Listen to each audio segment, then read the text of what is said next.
50,000 روپیے نذرانہ دو خرچ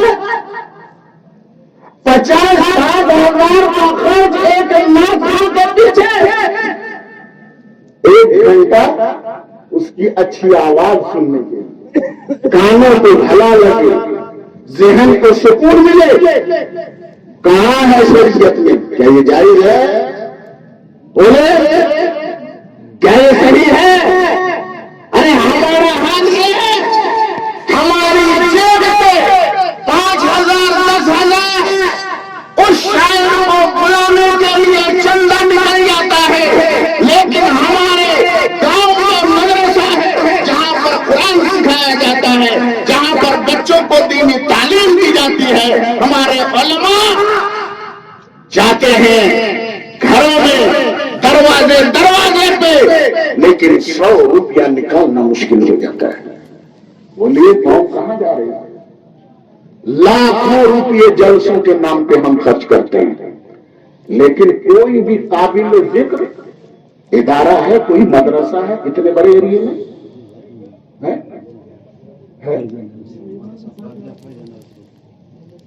نہیں، میں کہہ رہا ہوں جس کو اونچے معیار کا مدرسہ تو ہر جگہ ہے، ہر گاؤں میں مکتب کی شکل میں، لیکن کوئی ایسا مدرسہ ہے جہاں پر ہمارے ایریا میں فضیلت کی تعلیم ہو، حاضر کی ڈگری دی جاتی ہے، عالم بنایا جاتا ہے، مفتی بنایا جاتا ہے؟ کیا ہم سب مل کر پورا ایریا مل کر کوئی ایسا مدرسہ نہیں بنا سکتے کہ ہمارے علماء باہر سے مفتی بن کر کے آتے ہیں، باہر سے عالم اور فاضل بن کے آتے ہیں، انہیں جانے کی ضرورت نہ پڑے، اپنے ایریے میں رہ کر کے وہ عالم بنے، فاضل بنے، مفتی بنے؟ کیا ہم نہیں کر سکتے؟ کر سکتے ہیں، ہمیں اپنا ذہن بدلنا ہوگا۔ یہ تو ہوا دینی تعلیم کا معاملہ، چلو دنیاوی تعلیم ہی لے لو، دنیاوی تعلیم لے لو، اسکول کالج کا معاملہ، اتنے بڑے ایریے میں مسلم پاپولیشن اتنا زیادہ ہے، لیکن مجھے بتاؤ ہماری بچیوں کی تعلیم کے لیے ہے کوئی کالج جہاں پر پردے کے ساتھ ہم اپنی بچیوں کو پڑھا سکیں، انٹر کروا سکیں؟ ڈگری کالج کوئی ہے؟ انٹر کالج کوئی ہے ہمارے پاس؟ اور سالانہ جو جلسے ہوتے ہیں، اگر آپ کیلکولیشن کریں گے، اگر آپ حساب لگائیں گے، تو میں سمجھتا ہوں کہ علاقہ راج محل میں ایک سال میں جتنی جلسے ہوتے ہیں، جتنی کانفرنسیں ہوتی ہیں، اگر 2-4-10 سال کانفرنسوں کو روک کر کے انہی پیسوں سے اگر کوئی کالج کھولنا چاہے تو انشاءاللہ تعالی 5-10 سال میں ہم کوئی کالج اپنا قائم کر سکتے ہیں۔ کر سکتے ہیں کہ نہیں کر سکتے؟ لیکن نہیں، ہم کو عادت ہو گئی ہے کس چیز کی؟ مزہ لینے کی، ذہنی سکون ملے، باہر سے خطیب آئے گا، ہم 50,000 روپیہ اس کے نام پہ خرچ کر دیں گے، لیکن گاؤں کا امام ہے 40واں چہاروں میں اگر وہ جائے تو 500 روپیہ ہماری جیب سے نہیں نکلتا ہے۔ یہ ہے کہ نہیں؟ بولیے۔ اگر تیجا ہے، 40واں ہے، چہارم ہے، میلاد ہے، فاتحہ ہے، مرمی ہے، کرنی ہے، آپ کا امام آپ کا کام آتا ہے، آپ کی جیب اس کے لیے تیار نہیں ہوتی، آپ کا دل اس کے لیے کشادہ نہیں ہوتا، اور آپ ذہنی تفریح کے لیے، مزہ کے لیے آپ لاکھوں روپیہ خرچ کر کے آپ کام کرتے ہیں۔ بولیے نتیجہ کیا ہوتا ہے؟ 0، کچھ حاصل نہیں ہوتا۔ میرے دوستوں اور بزرگوں، ذہن بدلنا ہوگا۔ جب تک ہم ذہن نہیں بدلیں گے، ہماری سوسائٹی سے، ہمارے معاشرے سے، ہمارے سماج سے برائیوں کا خاتمہ نہیں ہو سکتا ہے۔ بے شک بے شک۔ کچھ چیزوں کو ہم نیکی سمجھتے ہیں، لیکن ہمارے اور آپ کے سمجھنے سے وہ چیز نیکی نہیں بن جائے۔ شریعت نے جس کو نیکی کہا ہے وہ نیکی ہے۔ ہم اپنی طبیعت سے کسی کو نیکی نہیں بنا سکتے، ہم طبیعت سے چلتے ہیں۔ بولیے ہوتا ہے کہ نہیں ہوتا؟ ارے بہت سے جو ہے نا حال تو میں کیا بتاؤں، مسجدوں میں تو رمضان کے مہینے میں تو وہ ہوتا ہے